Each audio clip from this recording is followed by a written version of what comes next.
There's a special kind of pride that you feel deep down inside, a strength that seems to thrive in Lima, Allen County. The American way of life, to get in gear and do what's right. An unbreakable forthright link called real American strength. Lima, Allen County, real American strength.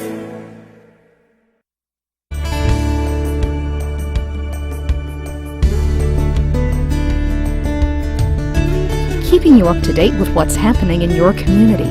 Community Focus on GTV2. Thanks for joining us today on Community Focus. I'm Ann Decker.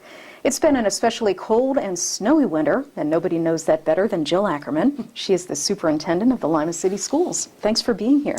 Well, thanks for having me. Has the weather played a lot of havoc with your schedule? It has, and from Christmas on, the month of January has been pretty tough for us. Getting into school, getting whole weeks into school, we have not been able to do because of the weather. How much have you missed so far? As of now, early February, we have missed 12 calamity days. How many are you allowed? We're allowed 5 by the state. That's a whole week. Right, so we're behind quite a bit. And I guess the biggest thing that bothers us, probably more than anything, our contract says that we put the days on at the end of the school year, and that's not really a big deal. I mean, we would maybe go halfway into June, and that's okay because we have air conditioning stuff, but we really need the instructional time with our kids now because the standardized testing is going to happen in March and April no matter what. That's not going to get moved back. So we feel a sense of urgency to have our kids in the classroom now. So what are you doing about it? Well, we've tried to come up with some different ideas, one of which is we're installing the Blizzard bags, I've heard about this. online lessons, and those will not be available until Thursday, February 6th. What we're doing with that is we sat down last week and we have created, there'll be online lessons for kids at home. We can use 3 days, in lieu of calamity days for this, where kids can log on at home and they'll be taken from our website to a WordPress site that we created to lessons that they can do online. And kids who don't have technology at home, we will actually have the Blizzard bag, that's what it's called, the hard copy of the lessons for the child to be able to take home and do. They have 10 days from the event to get that done. They're also going to be welcome if they don't have technology at home and they want to do it on the computer when they come back to school to be able to get it done on computers at school. And they get 10 days to get that finished. So we have that in place for 3 future days. So we're still pretty far behind, and we really feel that we need some time. Our month of February has always been pretty unique for us because we have winter parent-teacher conferences. We hold them 2 nights in February. The winter attendance has never been near as good as the attendance in the fall, so we did make a decision to trim that back to 1 evening, which will be Wednesday, February 12th. And the middle school and high school, they always have just an open forum where parents can come in when it's convenient for them. The elementaries are going to actually schedule their conferences with their kids and their parents, and then that will put us in session on Friday, February 14th. We would have had that day off. We had scheduled Thursday, February 13th as an in-service training day. And we actually had a contract for some people to come in and do some assessment training with our staff, but we're going to postpone that until August. So we'll be in session on the 13th and the 14th of February, and then we've gotten agreements with all of the unions to work on Monday, February 17th, which is President's Day. So we'll be able to gain 3 days in the month of February, which will help us a lot in terms of having some FaceTime with the kids, as long as the weather cooperates. We've got a month and a half of winter left, right? We do. I know, we do. So we're trying to do as much as we can. We also have Early Release Wednesday every week for our kids. We've had that for years, in which we early release on Wednesday, and then we do professional development with our staff. We are not going to have that beginning the week of February 17th. We're just going to have full school days every day for the remainder of the school year. So we're going to suspend that early release Wednesday so we can get more FaceTime with the kids as well. And we thought it would just be convenient just to do it for the rest of the year. So people don't change their plans and then have to change them back again, but we'll just run full days for the rest of the school year. And then do you think you'll have days left over in June to make up? We will. Right now we have we have 5 to make up, even if we catch these 3 days here. So we will, and that's okay. We're scheduled to be out like the first Monday in June, and it may take us through the first week of June, maybe even into the second week of June, pending any more days. And that's okay. We're air conditioned. It's fine. It'll be fine. Worry a little bit about graduation because that's the first Sunday in June, and I hope that we're not in a situation where we're going to have to look at moving that back.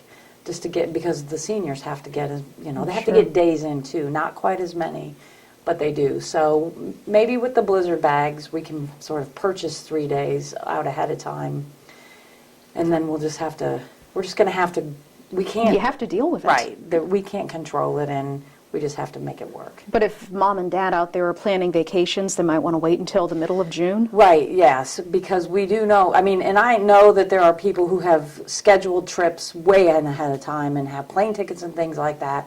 We will work with them, we're not going to make anybody's life difficult, but if you're just thinking about planning something, I would just suggest that you kind of push it back in the month of June a little bit further.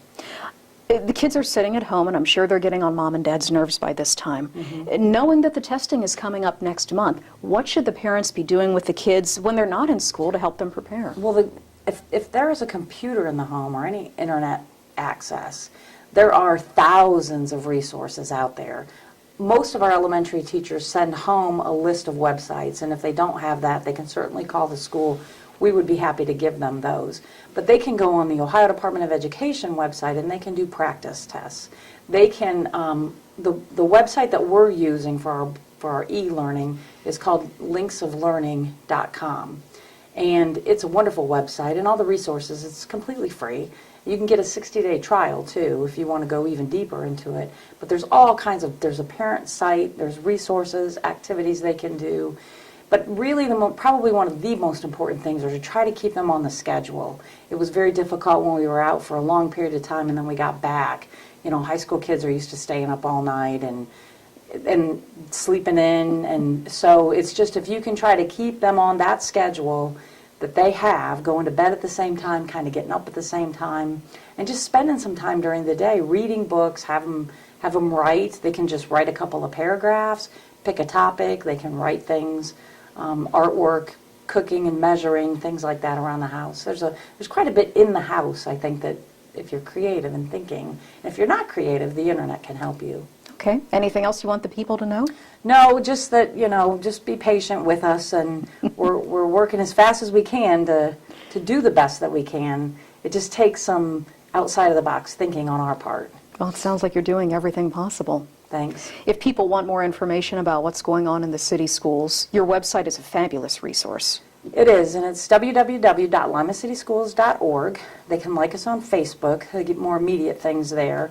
They can sign up for text alerts if they haven't done that yet, and follow us on Twitter as well. Okay, we appreciate you coming in today. Thank you for having me. You're welcome. Jill Ackerman from the Lima City Schools. I'm Ann Decker, and this is Community Focus on GTV2. We're not doing well, Allen County. Almost 70% of our adults are overweight. And close to 40% of our children. We eat the wrong foods. We smoke too much. We don't exercise nearly enough. We can do better. We can do better. We can do better. Activate Allen County is working with schools, churches, businesses, and local government to influence policies that will help us all do better. We can do better for me. For me. For all of us. Join the effort to help Allen County do better by going to activateallencounty.com. Paid for with funding through a grant from the Centers for Disease Control and Prevention.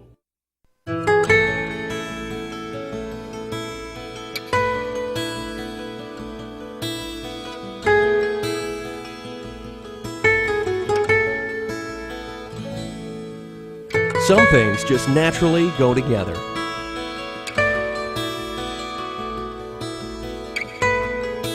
Other things don't mix. Please, don't drink and drive.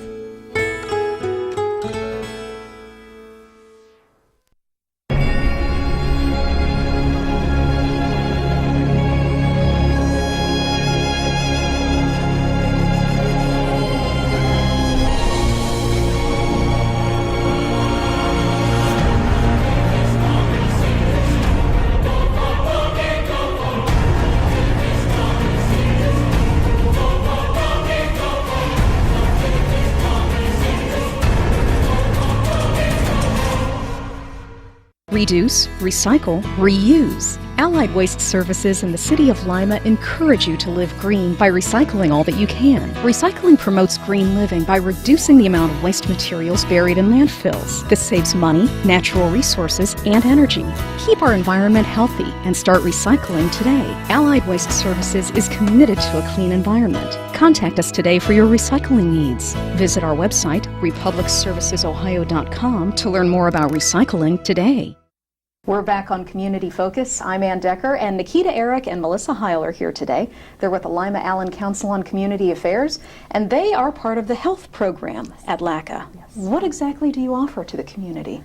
We offer comprehensive services for the children. We do hearing and vision, hemoglobin and lead. We do dental, exam, cleaning, and fluoride. We take a dentist along with us, and we go from site to site. Sometimes, since we have the home-based program, we go to homes. We take the lab out to homes if we have to. We go from site to site to do that as well. We do developmental screenings. We do heights and weights. And working on nutrition, and she's been working on meal planning with the kids and working with insurance issues with parents and making sure all the kids have insurance and home doctors and home dentists and so forth. Do you find that's a big need in the community, that the students need this service? Yes and no. Some of the services that they really need, and then some of them the parents have been proactive and already got some of the services completed. Mm-hmm. We struggle with dental treatment because a lot of the kids have cavities and the parents do not do the follow-up. So what we did last year, since we have to report to the federal government, we comprised a permission slip that the parents sign that we can take them actually to get their dental treatment. So at least 4 times a month, once a week, we take them out to Health Partners in Western Ohio to get their dental treatment complete. And if they can't do it there, then they're referred out to Children's Smiles. What a great idea. Mm-hmm. So this is for the students who are in HeadStart and early Head Start? Yep. Okay. We serve the population of birth through 5. And how many students do you have? 552. Wow, that's great. Yeah. Now, is this a free service for the Head Start students, or is there an extra charge for it? Actually, it's not a free service. What they do is they bill their Medicaid, mm-hmm. And if they don't have Medicaid and they don't have private insurance, then LACCA is a payer of last resort. So then we pay the bill. Okay. What do you tell the parents out there about their children's health care? What do you want them to know? I want them to be very proactive yes. and take a part in their child's education as well as their health. If you're not healthy overall, how can you learn and how can you grow? And right now, Head Start is doing school readiness, so you can't be school ready if you're not healthy. Okay, so what should the parents be doing at home? Making doctor's appointments, dentist appointments, following up on their children's baby exams, making sure they get a good breakfast before they come to school so they're not tired when they're sitting there learning. Basic stuff like that really helps out a lot with our physicians. That's great advice. Yep. Is there anything else you'd like the parents to know?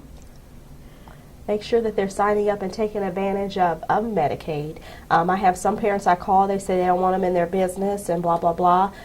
If you can get a free service, get it. I push that they get WIC as well because that stretches their food stamp dollars and then their dollars in general. And most of our children, it's a low income, so they can qualify for those services. So I say take advantage of all the services that you can get.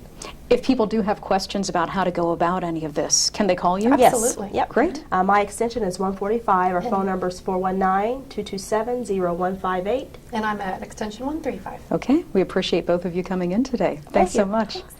Nikita, Erik, and Melissa Heil from LACCA. I'm Ann Decker, and this is Community Focus on GTV2. Let's all do our part to keep the Ottawa River clean and healthy. Clean trash and debris from storm drains to keep them from being washed into the river. Your actions matter.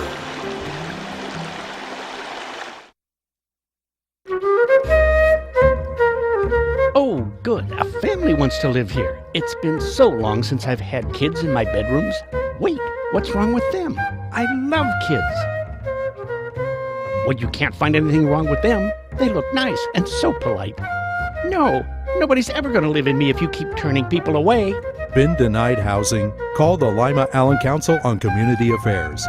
Our fair housing services will look into the complaint at no cost to you. Help keep the youth of Lima safe by donating to Lima Safety City today. Hello, I'm Chuck Eichelberger from the Lima Noon Optimist Club. Safety City is a very important part of the Lima community. The Optimist Club is renovating Safety City and it needs your help. Donations can be made by going to the website limasafetycity.org. You can also send a donation to Lima Noon Optimist Club, P.O. Box 428, Lima, Ohio 45802. Help keep the youth of Lima safe by donating to Safety City today. Crime Stoppers is still active in the Allen, Putnam, and Van Wert counties. Our goal is to assist area law enforcement officers to identify and locate individuals who have committed crimes. If you have any information about anyone who is responsible for committing crimes, please call Crime Stoppers at area code 419-229-STOP. Crime Stoppers! Crime Stoppers! Make the call and pay it! Crime Stoppers! We're back on Community Focus. I'm Ann Decker, and Amy Oravitz is here today from the Girl Scouts. And this is one of my favorite interviews of the year because you always bring us cookies.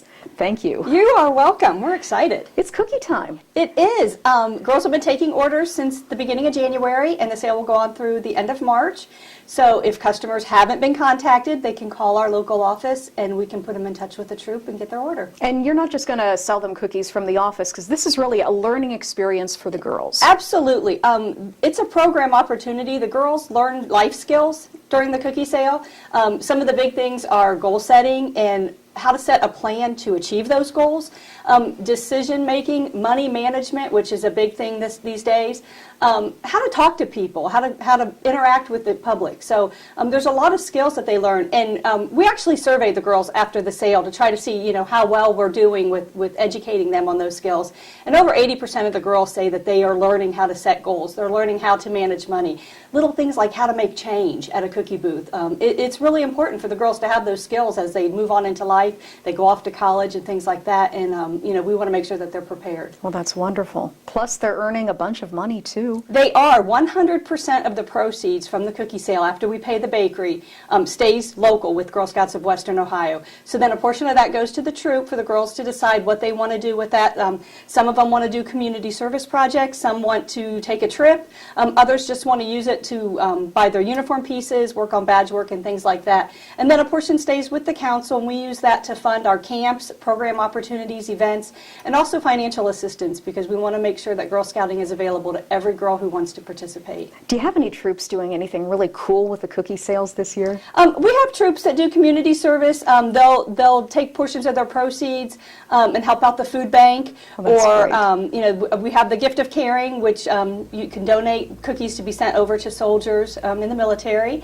And then, troops are taking trips. We have a national convention coming up this year, so we have a troop that they're seniors in high school, and all of the girls are selling cookies, so one of their members can go to the national convention. So that's really exciting. It shows teamwork, and it shows that girls are willing to help each other out.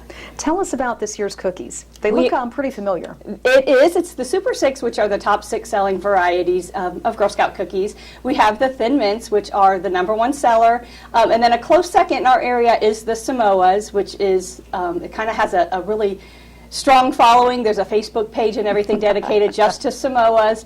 The 2 peanut butter varieties, which are the Tag-Along and the Do-Si-Dos. The Trefoil, which is the original Girl Scout cookie. And then the Savannah Smiles, which is a lemon variety. And we have found that in the years that we haven't offered a lemon cookie, we've heard about it. So the customers want a lemon cookie. Randy behind the camera already has his eyes on those lemon cookies. I don't think I'm getting any this year. How much are they this year? They are $4 a box this year. And like I said, customers can also make a donation. If you can't eat cookies, maybe for dietary reasons or whatever, consider making a donation of a box to a soldier. Even if it's 1 box, that's 1 soldier that's going to get a box of cookies that wouldn't otherwise have.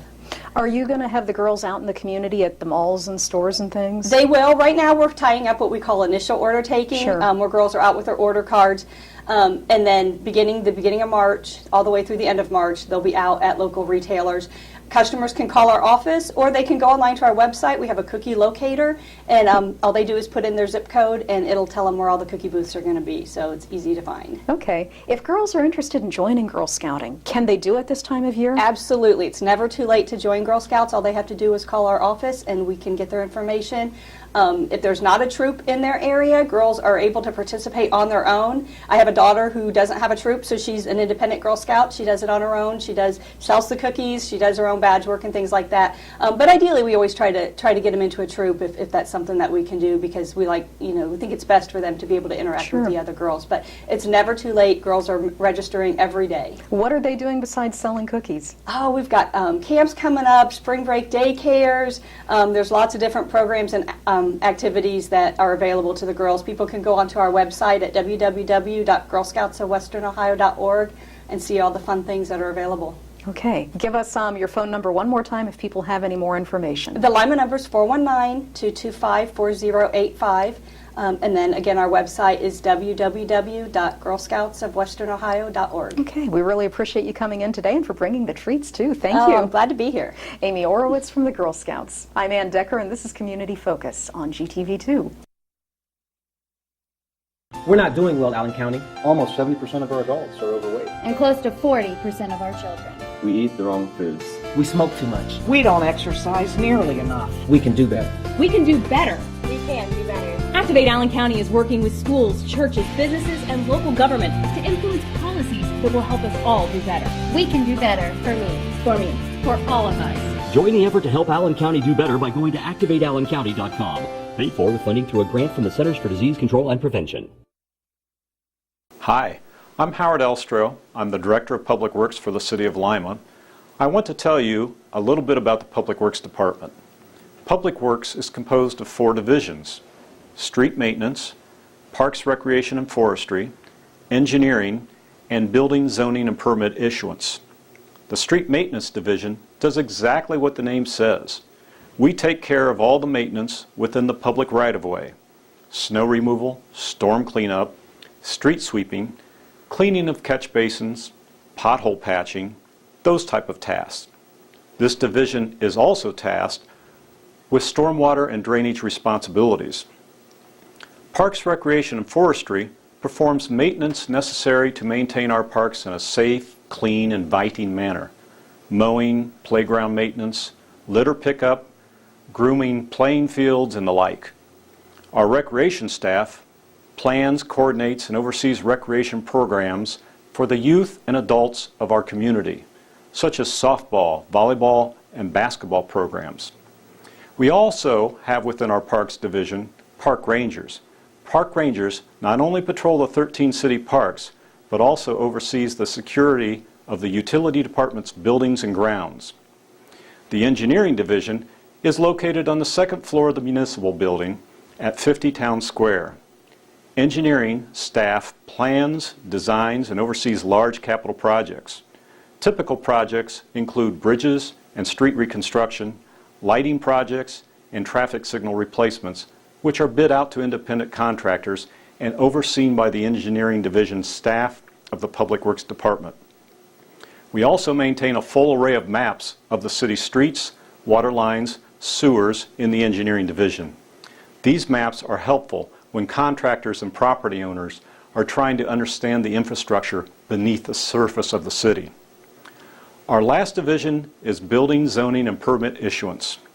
When council decides an activity should be licensed, the permit office will take applications and issue license and permits.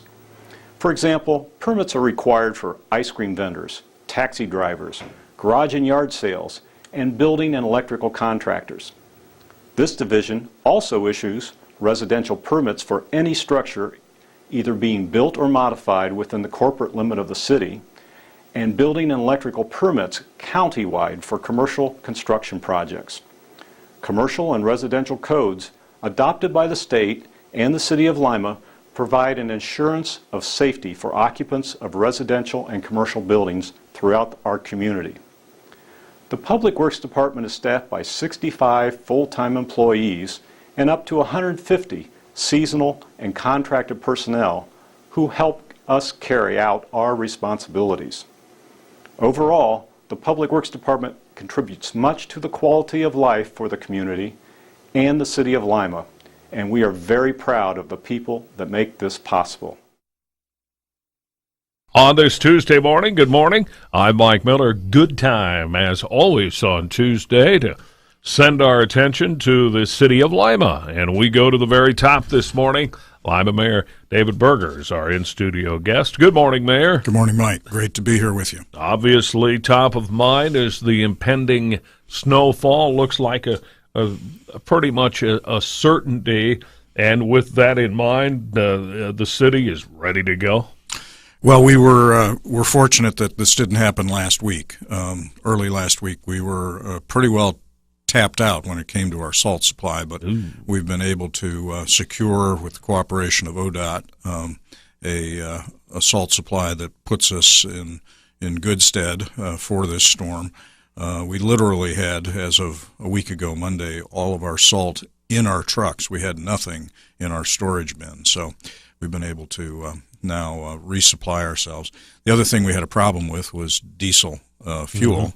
And learned later that there was, I guess, a pump out at the refinery, which was a problem and for providing diesel, and we've now got that solved as well. So I think our team is ready, and I'm certain that the county, the townships, the rest in the region are also prepared for what promises to be a significant snowfall.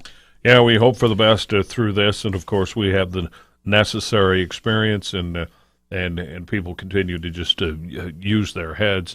I can't help but mention that astonishing event in Atlanta last week. I'm sure you saw some of that, where it turned out to be for lack of a better word, really a perfect storm of bad timing that resulted into just gigantic traffic jams in an awful situation. Really not a fear for us, certainly. But well, I think that while we can look at that and kind of both shake our head and kind of grouse, the fact is that any community that gets hit with ice is going to be impacted severely. And I think in addition to not having equipment, having all these folks let out at the same time, and the traffic jams that resulted, they had ice. And if we had ice, we'd be flat on our back as well. And we know what happened a decade ago when we had an ice storm that literally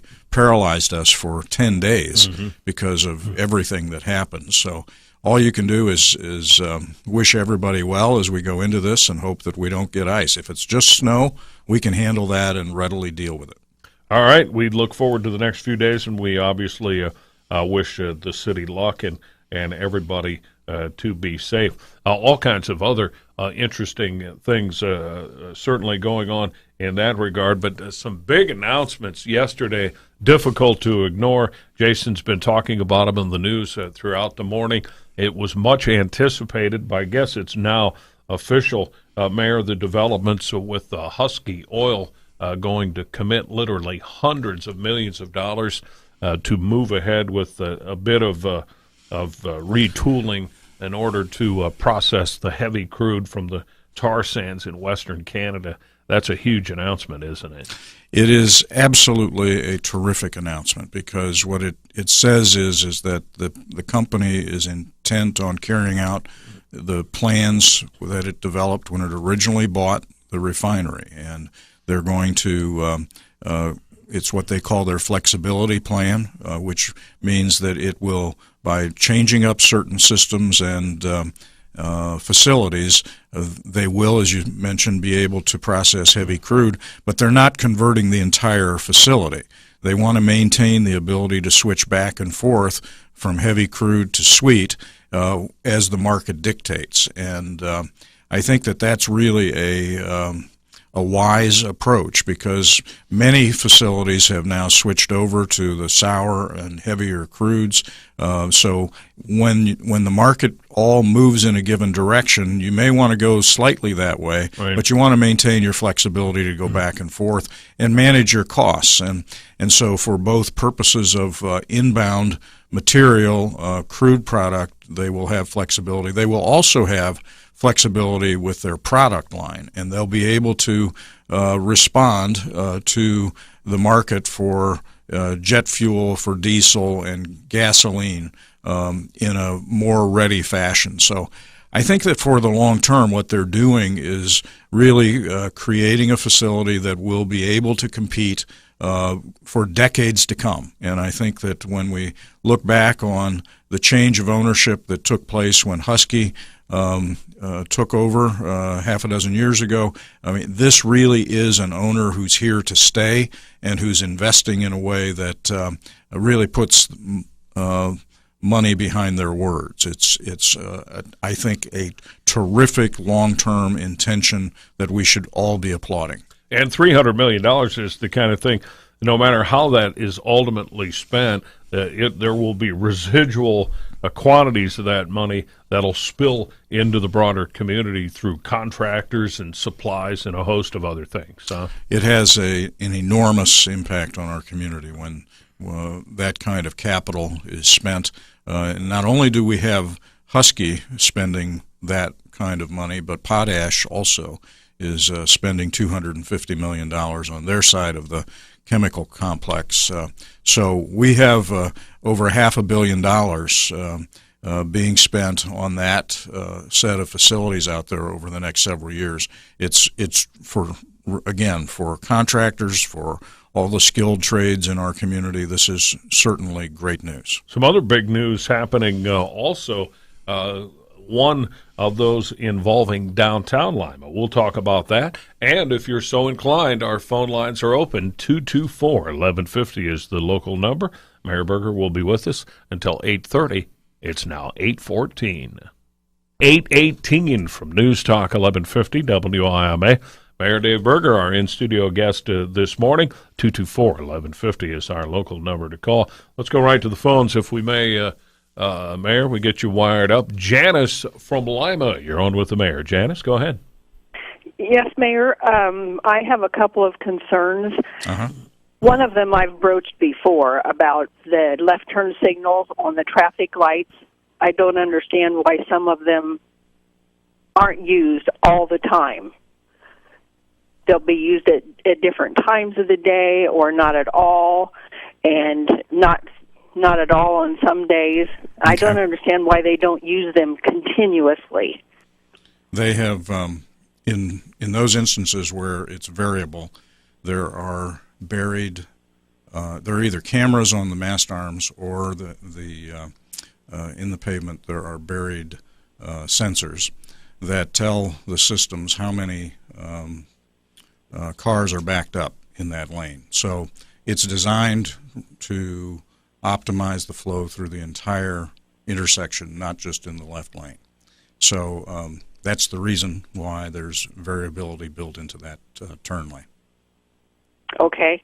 My other concern is the snow plows. I know we've had a terrible winter, and I think the plow drivers are doing a wonderful job. But I live in the city limits on a very short street. It's only 5 or 6 blocks long. And initially, when they plow the snow, they don't go very fast. But then when they come back, several times, like early in the morning or late at night to re-plow, mm-hmm. They fly down this street and they throw the snow and ice clear up into the yard, past the sidewalk. And I know we're required to keep the sidewalks clear, yes, but then they throw it all back on there. And also, there are a couple of stop signs on this street, and they're not stopping for the stop signs because they're driving so fast. Well, and I'm concerned there's going to be a bad accident. Okay.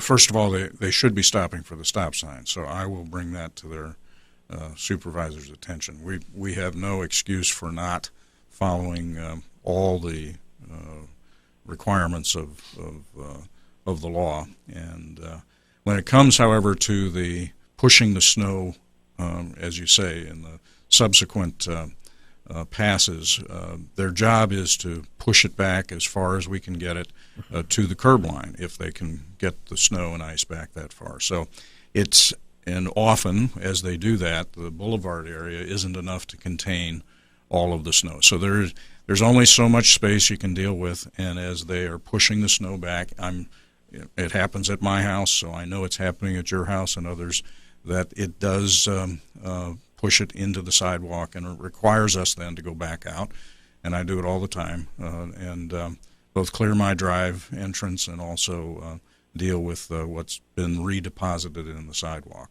It's the nature of contending with snow this time of the year, man. So unintended consequences, huh? Well, everybody's trying to do their best. Yeah. And in this instance, it obviously inconveniences the property owner. Janice, anything else? No, that'll be all. Thank you. All right. Excellent call and good concerns. Also have a question posted on our 1150 WIMA Facebook page. Joshua wondering why Allen County never goes to a level 3 snow emergency. Obviously, that's county designation through, I'm guessing, Sheriff Krish and Homeland Security. Level 3 being the highest of the snow emergency. Any thought on that at all? Well, it is the sheriff's call, and I'm certain that it's not an easy call to make. It's not one that you want to make, except in the most extreme circumstances. And when I look at extremity here, I'm talking about the blizzard of 78 type extremity, not any of the snowfall that we've had this year. I mean, I think they've been significant events, but they haven't been extreme. And I think fundamentally the sheriff is, exercising his discretion to at least put us in level 1s or level 2s. But I think when it comes to level 3, which literally shuts everything down, including all of our employment, all of our businesses, that's a call that you only want to make in the most extreme of circumstances. That's exactly right, because that is really the issue, affecting business and essentially telling people what they can or cannot do. So that's why we rarely go there, right? Well, and think about the businesses that would be affected here. Right. I mean, it's not only your mom and pop corner store, it's the refinery. Yeah, the big boys. It's everybody. The hospitals. And suddenly what you've done with the level 3 is say that nobody can travel, and everybody who's in place has to stay in place. So, I mean, it is a huge burden on those folks who are then responsible for somehow carrying out the duties that are associated with their organization at that point. So, I mean, it is it's the sort of extreme decision that I think you only make when it's absolutely important to the public safety. It's rare for all the right reasons, huh? Yeah. All right, Mayor, appreciate that. 8:24, still time for a few minutes. If you have any questions or comments, 224-1150 is our local number to call. Want to get your thoughts also on the follow-ups with Road State College, further emphasizing that an aspect of their programs will be coming to downtown Lima, a new Center for Health, Science, Education, and Innovation. This is something I know that you've talked about for some time. The Rhodes people, their president, has leaned and looked towards for a long time, but it's going to become a reality, huh? Well, today's front page really had terrific news, both about the refinery but also about the Rhodes project. And the news from today's story is essentially that they have now purchased their first piece of real estate and for the new downtown presence. So I think that what has been to this point a set of plans for the community's purposes now should be understood as something that's underway.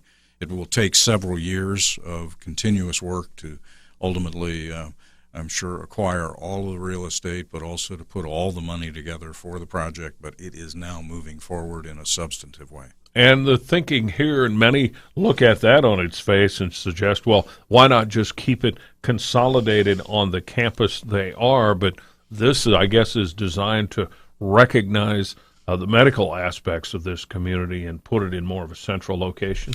It's the intended facilities are for their medical and health-related curricula, and they do see the proximity to both hospitals, to being in the center of the community, to being also accessible to students at LCC and Lima Senior and the other schools in our region, and being more centrally located and therefore accessible as being a real advantage in the marketplace of choices that people can make about higher education here. So I think the long-term intention is to have a facility and programs that will serve upwards of 1,000 students a day. And so for the downtown, the engine of commerce, I think, will really be stimulated by their presence here. Yeah, that'll be quite dramatic if we're talking those kind of numbers. Hundreds, if not 1,000 students, that sort of thing. And, of course, you're talking also faculty and the like. That's correct. Wow. What's the timeline there? 3 to 5 years sort of thing? Or Well, I hesitate to put a timetable on it, but it is several years of work to go from where we now are. But I think that they've been talking for several years about the hope, and now with today's news, they've actually purchased real estate, and that's the first of a number of parcels I think they are hoping to be able to acquire for the project. You know what's exciting for that is, of course, that is hardcore, right smack in the middle of the city, the Apollo development. We've been talking about that lately in a different vein, not in the city, but still very much a part of the community.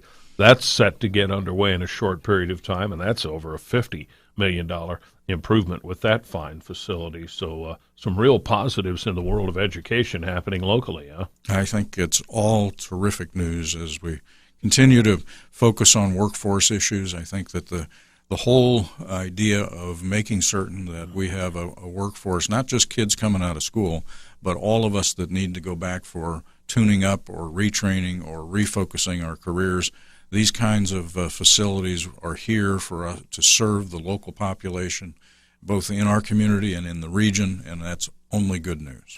8:28 at News Talk 1150 WIMA. Final couple of minutes with Mayor Berger this morning. Mayor had one complaint about the beautiful new lighting that strolls through Market Street and into like East Market and past Lima Stadium, that sort of thing. And the complaint was it's so bright that people forget to turn their headlights on after it's dark outside. Oh, I haven't heard that yet, but if you're pulling out, I'm sure directly that could be a problem. We've definitely noticed some of that, but generally that project is now finished entirely. We have, I think, a couple of circuits that are not yet completed, and then we've got months of work yet as we remove the old gooseneck poles and fixtures. And those will happen. I think it's probably going to take us through most of the spring and the summer to get all of that, plus the overhead wiring removed. So I think when it's all done, which we expect in the latter part of the summer, you'll not only have the new lighting and the fixtures, but you'll also have the clutter of the old systems will also have been removed by that time. I think it's quite spectacular here in front of our location, up and down Market Street and around the Medical Center here. Further out on West Market, it's really something. It illuminates the whole setting, doesn't it? It's a great way to come in and travel into the core of our community. Wish we had more time. As always, the half hour flies by. Obviously, with the impending snow development, good luck, Mayor, to you and the city, and we hope everybody's safe.